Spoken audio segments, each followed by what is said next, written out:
Ito mga kabakal, susubukan din natin magpaapaw. Hindi ko pa nasubukan. Tingnan natin kung effective nga ito. Yung stove plate na stainless. Kung safe ba. Kunin ko lang yung kaserola, yung maliit. So ito mga kabakal, yung ilalagay natin bilang protection niya sa apaw. Sentro lang natin yan para walang pumasok sa loob ng chamber. Napainit ko na kanina. Ayan na natin dyan. Yan. Ayan ang paaapawin natin. Tingnan natin kung mamamatay ba yan. So pupunuin lang natin ng husto para umapaw talaga. Yan.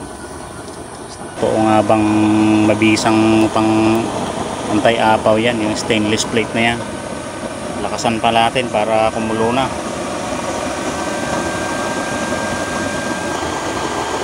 Kumulo na siya, hindi pa umaapaw eh.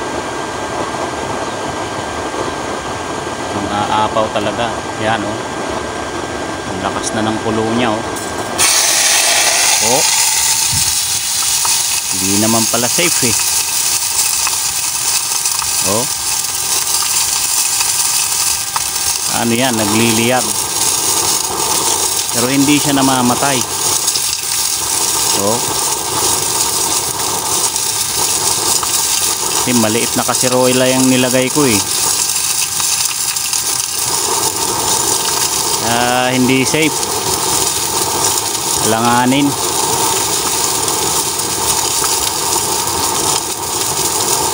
Oh. Yung gumawa ng video nito, maganda lang yung pagkakapwesto niya eh. Syempre kung maliit yung ginamit nyo, napabayaan yung ganyan. Oh. Walang nakakapasok sa loob pero lumiliyab oh. Oh. Ayan. Oh. Bumubulwak ang apoy. So yan, hindi naman tuloy-tuloy na ano yan eh. Aapaw eh. Sasadyain mo lang eh para tuloy-tuloy eh. Walang nakakapasok sa loob eh. Talsik-talsik lang. Kaya ayan oh. Liliyab pa rin at liliyab. Ayan oh. Kaya lang may pananggalang siya yung stainless plate. Kaya hindi talaga siya makaliyab ng husto eh. Oh. Ayan oh, kita nyo, umiliyab. Oh, maliit yung nilagay ko eh, kasirola eh. So mas safe pa rin kasi hindi nakakapasok sa loob yung tubig pero nagliliyab. Oh. Nagliliyab pa rin, hindi naman totally na walang liyab oh.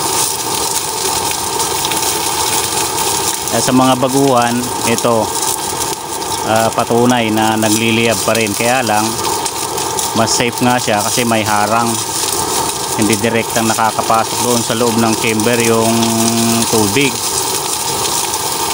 Talsik-talsik lang oh. Hindi na natin dadagdagan yung tubig. Ganyan na lang oh. Naubos naman yung talsik nyo oh. Yung apaw. So ayan ang ebidensya mga kabakal na safe nga din naman. Kaya lang syempre may pagliyab pa rin. Hindi naman inaalis na walang pagliyab. Meron kasi may talsik eh. Mga talsik lang, hindi naman totaling pumapasok kasi sa loob. So ayan ang patunay na okay naman. Pero hindi siya 100% na anti-liyab talaga. Oh.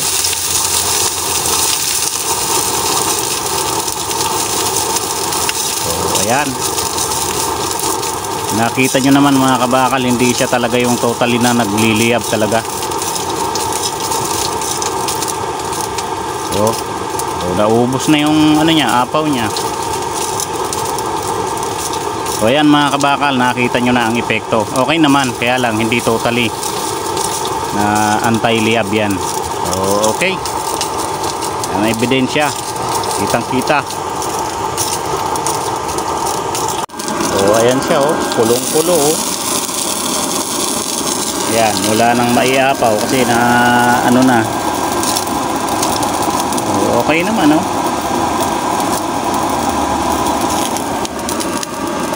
Hindi naman delikado talaga, kaya lang yung mga iba, yung mga baguhan, siyempre matatakot kasi sa liab na yun, matatakot na yun kapag kabaguhan ka at hindi mo alam, matatakot ka siyempre.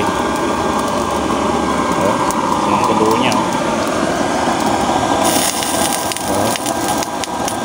dito nga ako sa malapit So ayan mga kabakal, nakita nyo na ang ebidensya. Takpan ulit natin, baka lumiyab pa. Liliyab pa. Yan.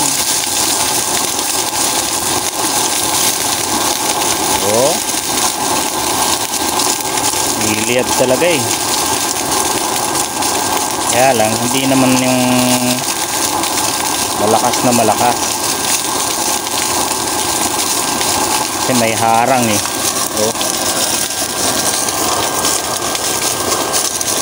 Panoorin lang muna natin kung anong mangyayari. Kasi nakasentro yung takip kanina nakalihis Ganyan lang siya, hindi siya totaling nagliyab. So safe nga naman.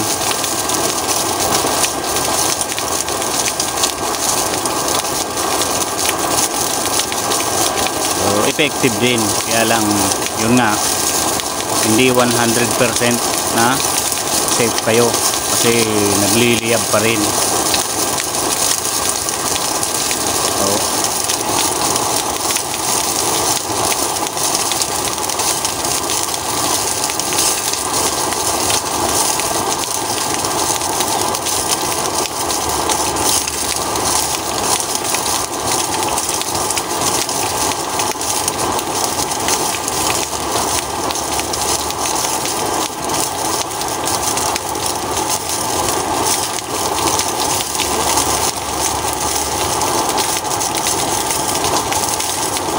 Wala namang matinding pagliyab, ganyan lang.